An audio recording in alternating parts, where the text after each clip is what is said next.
Olá, feliz dia! Um dia abençoado, que coisa boa, né? Esse dia maravilhoso. E nada mais lindo nesta vida do que celebrar os nossos filhos. Vivemos a época em que o Dia das Crianças torna tudo mais alegre. Então, feliz Dia das Crianças a todos e que possamos manter sempre viva dentro de nós a pureza de coração própria da infância. Sob esse espírito de festa, está no ar o programa Aceite Onoye, o modo feliz de viver em harmonia com a natureza. Muito obrigada. E no quadro Sou Feliz de hoje, acompanho o relato de uma senhora que inscreveu sua chefe na oração da cura divina, conhecida por forma humana, e ela, que não conseguia ter um filho, conseguiu a graça de engravidar. O quadro Reviver traz a palestra do preletor Marcos Rogério Silvestre Vaspim, com o tema Como Visualizar a Criança. Imperdível. As academias de treinamento espiritual da Aceite Onoye são locais cercados pela natureza e cheios de uma atmosfera divina, onde as pessoas participam de eventos que duram de 2 a 10 dias e fazem uma verdadeira revolução em suas vidas. Palestras, orações, práticas espirituais e o encontro com Deus estão esperando por você nos seminários em uma das 6 academias da Aceite Onoye espalhadas pelo Brasil. Nelas você recebe orientação de professores altamente preparados que lhe passam a orientação necessária para prosperar, se harmonizar e obter saúde. Com programações montadas para levá-lo à reflexão e à paz interior, nos seminários você corrige sua atitude mental e aprende a usar o poder da palavra para transformar seu destino para melhor. Existem seminários para todas as idades e para todos os públicos. Academias de treinamento espiritual da Aceite Onoye. Venha se tornar o protagonista da sua própria história. Confira a nossa programação.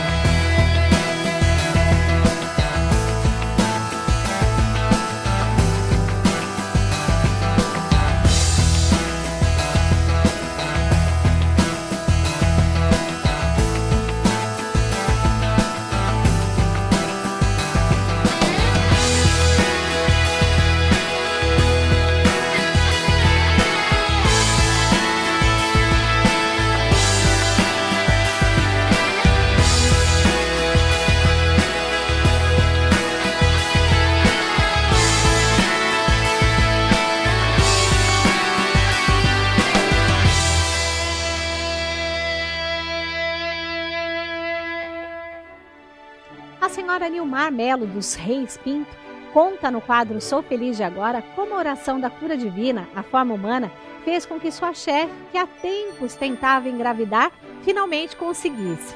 A pessoa que se inscreve na forma humana recebe 6 orações diárias pela concretização do seu desejo.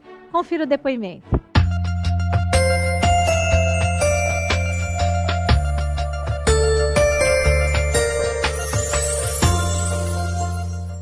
Eu trabalhei em Catalão, fui convidada para trabalhar em uma usina hidrelétrica, sou artesã, trabalho com reciclagem e dava aula de papel reciclado nessa usina.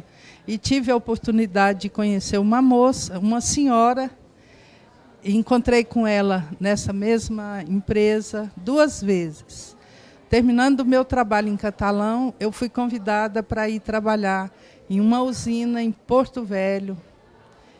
E lá encontrei essa moça, essa senhora novamente, e ela passou a ser minha chefe. E quando eu decidi ir para lá, eu fiz muitas práticas da Aceite Onoye, porque era um lugar totalmente atípico. Morar no meio da Amazônia, no meio de 20 mil homens, era um lugar assustador diante da opinião das outras pessoas, não para mim. E quando eu cheguei lá, não tinha medo, lógico, eu sou da Aceite Onoye, e sempre eu ia no domingo, na regional, em Porto Velho, e lá eu ganhava as revistas dos preletores e levava e divulgava o tempo todo lá nesta obra.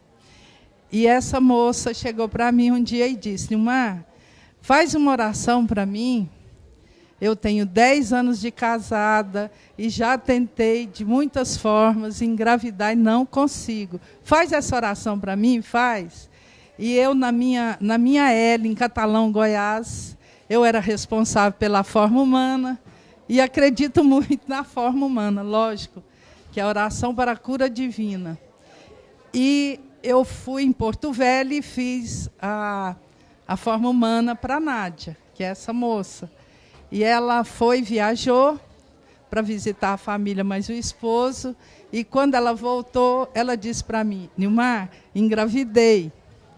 E eu sempre que eu vou falar, eu fico emocionada. E ela disse para mim: eu tenho certeza, Nilmar, que foi a oração. Porque na hora que houve a relação, ela sentiu que tinha acontecido a concepção. E depois eu cheguei a ver a foto dessa criança, que parece uma princesinha, loirinha de cabelo cheio de cachinho, a coisa mais linda. Então, é esse o meu relato. Muito obrigada. No quadro Reviver, assista à palestra do preletor Marcos Rogério Silvestre Vaspim. O tema abordado foi Como Visualizar a Criança. Principal líder do grupo de educadores da Seiton do Brasil, ele ensina práticas simples, mas decisivas para a formação de filhos e alunos. Confira.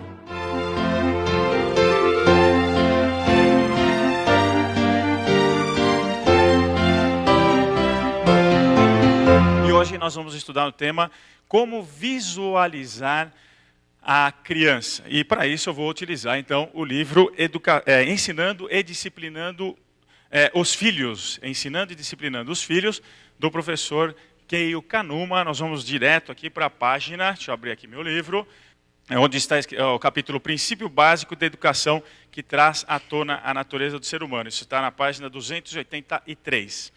E, aliás, fazendo um parênteses aqui, daqui a pouquinho nós vamos trazer aqui no palco uma professora que foi diretora de uma escola que aplicou a educação da vida, e nós vamos mostrar para vocês o resultado que ela conseguiu aplicando o ensinamento à educação da vida, tá certo? Bom, vamos lá.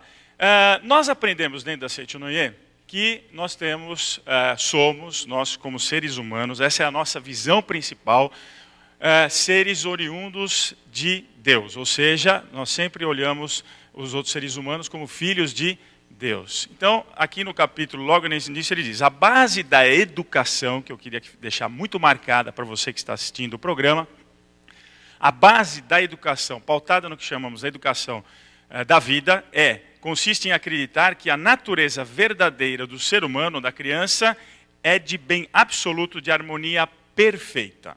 Nós acreditamos que somos filhos de Deus, criados à imagem e semelhança de Deus. Para quem é cristão, sabe que, por exemplo, no Gênesis capítulo 1, Deus criou o homem à sua imagem e semelhança.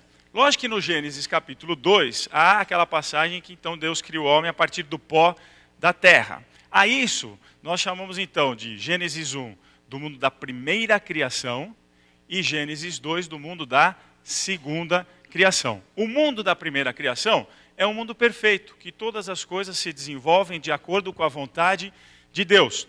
É quando nós deixamos Deus agir na nossa vida, sem interferir com medos, com dúvidas, com incertezas. Será que eu consigo? Será que eu não tenho que fazer mais isso? Será que eu não tenho que diagnosticar desse jeito? Então, nós, seres humanos, sempre procuramos agir de forma cerebral, racional. Então, quando a gente age dessa maneira, a gente vai viver naquele mundo criado lá no Gênesis capítulo 2. Ganharás o pão com o suor do teu rosto. Ou seja, se vira.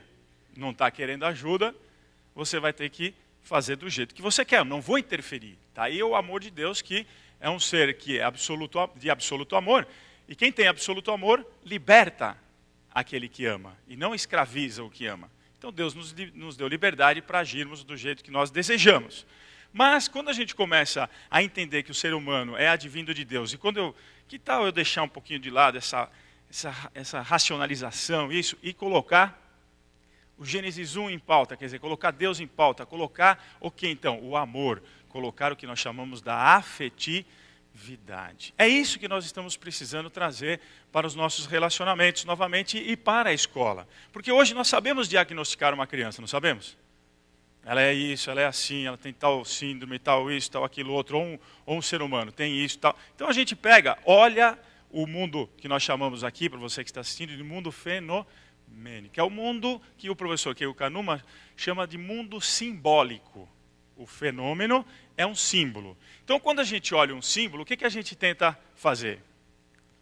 Por exemplo, você que veio pela primeira vez, viu o símbolo da Seichonoye estampado aqui no púlpito, você olha aquele símbolo, o que você já pergunta? O que é isso? O que representa? O que está querendo dizer para mim? O que quer dizer o alaranjado? O que quer dizer a estrela? Por que a estrela é verde? Você interpreta o símbolo. E a partir dessa interpretação, depende, se for um ser humano, você vai tomar uma determinada atitude, não é assim? Muito bem. Nós estamos, então, interpretando símbolos. Ou eu interpreto com as ferramentas A ou com as ferramentas B. O que nós estamos dizendo? Para interpretarmos esse símbolo com a ciência mental, com a ciência da mente.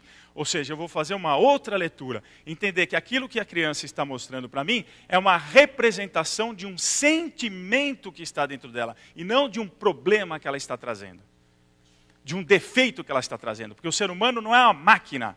Eu não vou mandar consertar o ser humano. O ser humano já foi criado perfeito. Então eu vou entender isto. Viu, pais, professores que estão nos ouvindo hoje? Nós vamos entender o seguinte, o que este símbolo, esta representação, está querendo dizer. Que sentimentos estão por detrás deste símbolo? E aí nós vamos interpretar os sentimentos. Aí nós começamos a praticar o que nós chamamos de pedagogia, vamos dizer assim, da afetividade. Então eu vou dar um exemplo para vocês, simples. Eu assisti num programa de televisão, uma daquelas moças, sabe, que vai resolver o problema naquelas casas tranquilas, de crianças calmas, que sobem na parede, quebram o negócio, jogam o vaso. Eu não fui assim, viu, gente? Fui calmo, tranquilo, nunca quebrei um vaso, né, mãe? Nunca joguei bola na sala, né, mãe?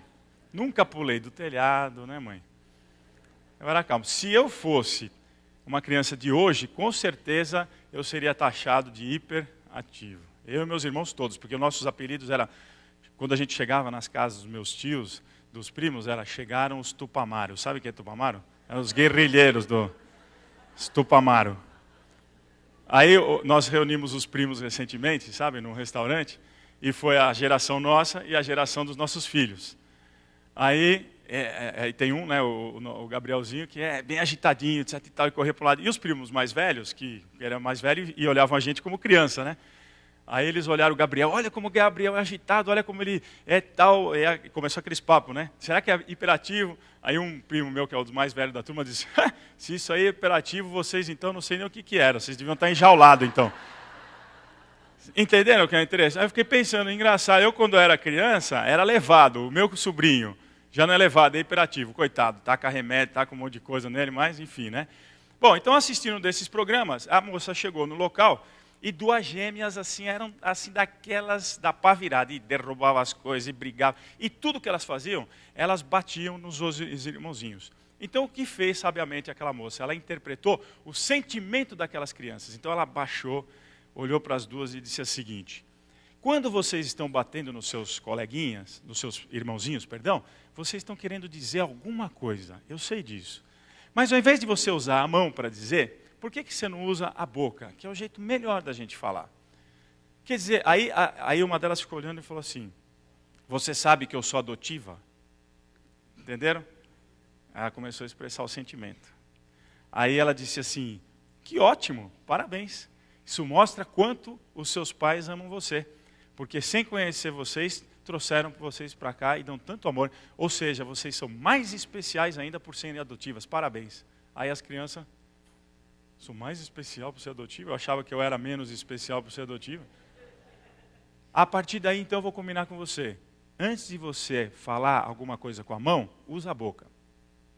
Eu fui para uma escola outro dia e vi, né, a professora, senta, calma, blá, blá, blá, blá. E nas portas da escola, né, uma cena típica, aliás, da sala de aula, uma cena típica, um molequinho acariciando calmamente o coleguinha. Fazendo aquele carinho, sabe? Aí a professora, para. Eu abaixei, né?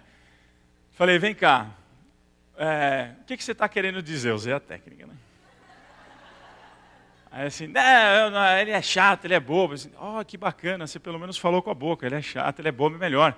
Não, mas não é bom a gente falar aquilo que a gente está sentindo com a boca, o que você está querendo dizer com a boca? Não, eu prefiro usar a mão. Olha que legal, menino. Eu não desisti. Aí eu falei para ele assim, vem cá, quando o seu papai ou a sua mamãe, ou vovó, quem cria você, vai falar com você, mas ao invés de usar a boca, usa a mão, é legal? Aí ele baixou a cabeça e ficou quietinho. Fala para mim, não é ruim? Ele falou, minha mãe usa muito a mão para falar comigo. Mamãe... Então eu disse, você viu como não é legal? Então, se não é legal, mesmo que o menino seja chato, você fala assim, se é chato, eu não gostei do que você fez. Fala com a boca, você entendeu? Porque se você tem coragem para bater, significa que você já é corajoso, que é uma grande coisa. Mas se você tiver coragem para falar, mas sem ficar bravo, fala, eu não gostei do que você fez, é legal. Aí ele virou para o menino, eu não gostei do que você fez. Aí o menino, tá bom, desculpa. Ele, tá bom. Aí, não foi melhor? É mesmo, é melhor assim, né? Então tá bom. Vocês entenderam? Assim fala o professor Keio Kanuma no livro. Ele diz bem isso assim, nós temos que aprender a visualizar, primeiro ele diz isso, a visualizar a perfeição que está por detrás da criança e depois interpretar os sentimentos que estão por detrás daquela ação e a partir de interpretação do sentimento, porque quando você chega no sentimento da pessoa, você já puxou aquilo que estava incomodando ela. Não é assim? Não acontece com vocês? Não acontece com você que está estudando educação, com você, professor? Não acontece isso? Alguém toca naquele sentimento e aí você às vezes até chora. E quando você chora, parece que tirou aquele fardo de você, porque alguém tocou naquele sentimento. Então os professores têm que aproveitar o que a ciência traz de bom, mas têm que não abandonar a questão da afetividade. Então o professor ainda diz o seguinte, olha, mais do que visualizar, ele diz assim, eu gostaria que cada um de nós contemplasse, deixa eu achar a página até certinha aqui, opa, aqui, achei. Ele diz assim, olha, o poder dessa contemplação, então ele não diz nem mais visualização, entenderam? Ele diz contemplar. Quando você para num campo assim, você diz assim, eu estou visualizando essa paisagem maravilhosa, ou você diz, eu estou contemplando essa paisagem maravilhosa? Contemplando. Entenderam? Então, nós vamos contemplar aquilo que a criança tem de melhor. Acreditar que por detrás daquela aparência, mesmo assim existe a essência divina naquela criança. Então, ele diz, a contemplação da perfeição da pessoa, do bem absoluto que existe na pessoa, possui uma força concretizadora poderosa. Quando eu começo a contemplar a perfeição, o bem absoluto que está naquela pessoa, tem uma força poderosa que está lá latente e quando você contempla, você extrai. Então, às vezes, tem uma barreira entre a perfeição absoluta que nós dizemos e você. Qual é a barreira? É o sentimento. O que eu faço? Eu pego o sentimento e esvazio ele. E aí eu consigo fazer, então, com que a criança manifeste a sua perfeição. Outro exemplo também, vou mandar um abraço para as professoras da escola lá de Macharanguape. Elas pediram, Marcos, quando você fizer uma palestra, manda um abraço lá para Maracajaú, Macharanguape, que é lá no Rio Grande do Norte, que é a nossa escola, que estamos trabalhando lá com 200 alunos maravilhosos, e um deles não queria assistir a aula de recuperação de português. E aí eu falei para a professora, puxa vida, por que ele não quer? Ele está meio revoltado, sabe? Mas ele parece um menino assim, brilhante, sabe o rostinho dele brilhava? Parece um menino bem legal. Então, ele faz até poesia. E está de recuperação de português? Então, é estranho, não é? Vai ver que ele estava sendo reprovado porque não sabia o que era objeto direto, mas que ele sabia fazer poesia, ele sabia. E aí eu pedi para ele, traz a poesia aqui. Deixa eu ver, e declama. E a gente declamou, e ele me entregou escrito, e a gente foi falando. E nossa, que lindo, eu vou falar de você na televisão, eu vou levar você para o site da Setionoye, você é demais, isso é uma poesia linda, parece um cordel, sabe a literatura de cordel? A coisa mais linda que o menino fez, um poema para Monteiro Lobato, e estava de recuperação de português. Eu fico tão triste. E aí, não sei porquê, gente, depois que ele mostrou o poema, depois que eu falei que o poema ia para a Setionoye, para o site, depois que eu falei para ele tudo isso, mostrei tudo, ele quis ir para a recuperação de português. Entenderam? Então, valorizar o ser humano naquilo que ele tem de melhor. Então, como eu prometi para vocês, eu vou trazer aqui no palco uma professora, a professora Cidinha. Vem cá, professora, que foi diretora de escola. Vem, dona Cidinha, que olha, é uma fera essa mulher, viu, gente?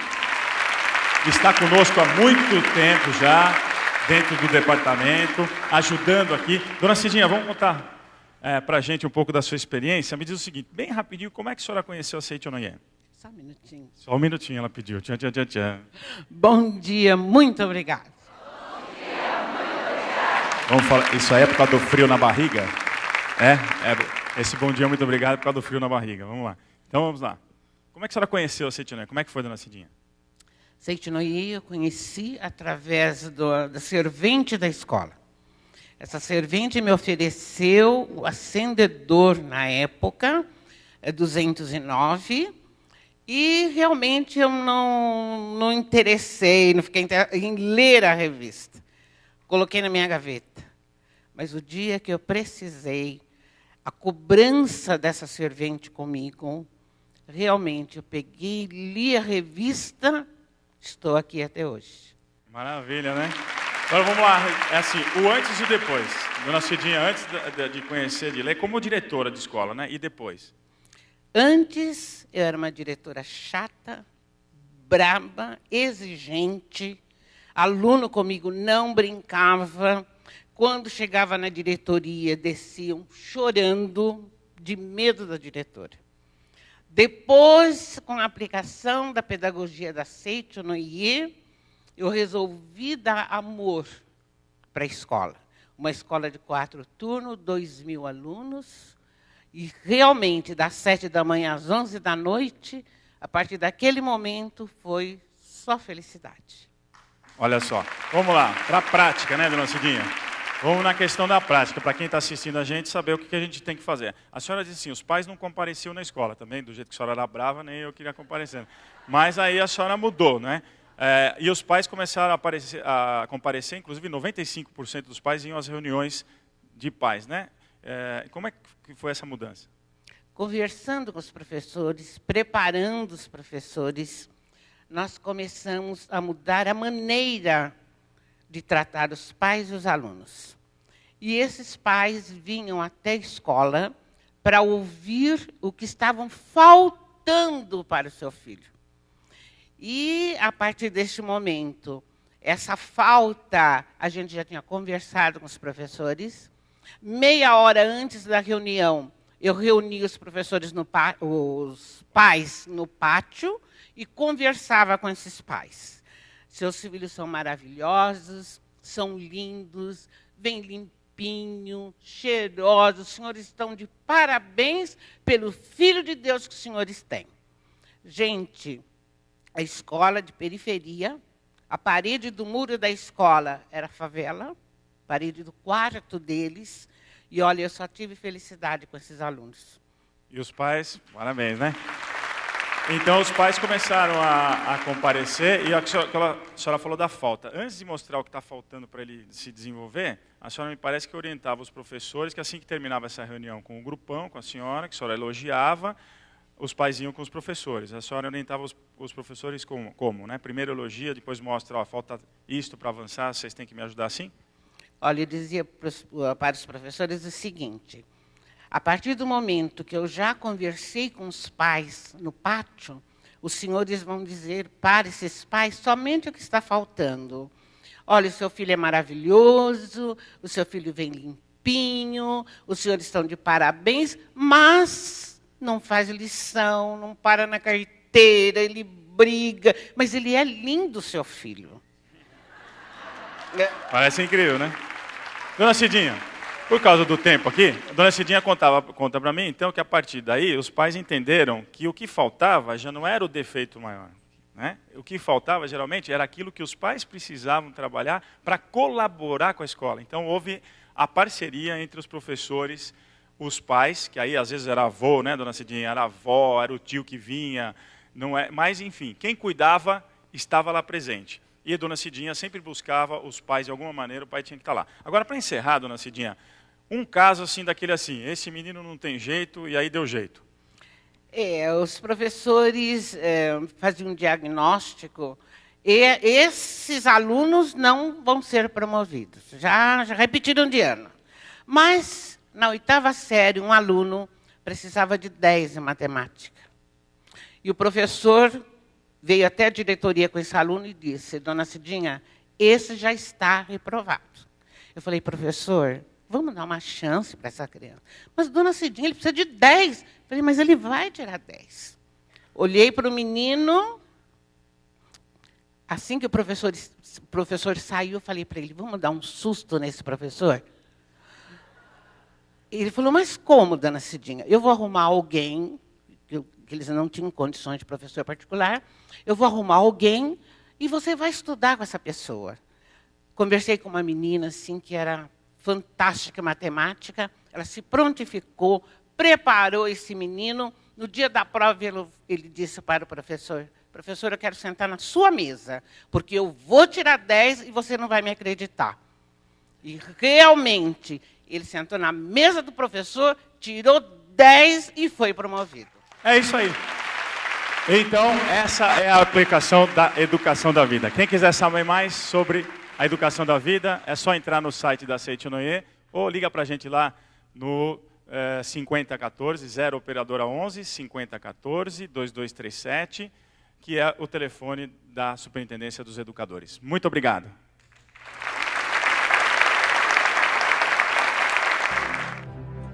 É mês do Dia das Crianças. Infância sempre nos remete à fé. Afinal, é delas o reino do céu, conforme ensinou Jesus Cristo. Por isso, a Seiichi no Ie possui vários livros dedicados à educação das crianças, que mostram aos pais como mudar quadros de rebeldia, problemas escolares, manha, enurese, agitação e outras dificuldades de desenvolvimento dos filhos e alunos. Então acesse www.sni.org.br/livraria virtual e conheça os títulos. E como os homenageados são os nossos pequenos amados, no item Crianças você encontra as obras infantis da Seiichi no Ie, todas com lições que falam de Deus e de valores que agregam à educação desde a tenra idade. Você também pode assinar o jornal Querubim, com muito colorido, desenhos para pintar, mensagens positivas e diversão para o público infantil. Com conteúdos assim, certamente todos teremos sempre um feliz Dia das Crianças, todos os dias de nossas vidas, não é? Muito obrigada pela sua companhia. Feliz Dia das Crianças. E aprendemos um pouco mais sobre como criar um melhor destino através do programa Seiichi no Ie, o modo feliz de viver em harmonia com a natureza. Orar faz com que projetemos na vida o valor eterno, o valor de filhos de Deus em nosso cotidiano. Então, vamos juntos ao nosso Momento de Oração. Oração para renascer em Deus. Renasci agora. Renasci em Deus. Sou agora um filho de Deus perfeito. O velho eu se foi e nasceu o novo eu que é filho de Deus. A vida de Deus é a minha vida. Logo, sou sempre saudável, forte, dinâmico, e jamais acontece de eu adoecer, sentir cansaço ou envelhecer. Muito obrigado. Qualquer que seja seu caminho, fique certo de que agora tem Deus ao seu lado durante a jornada. Nos vemos em breve. Tchau, tchau.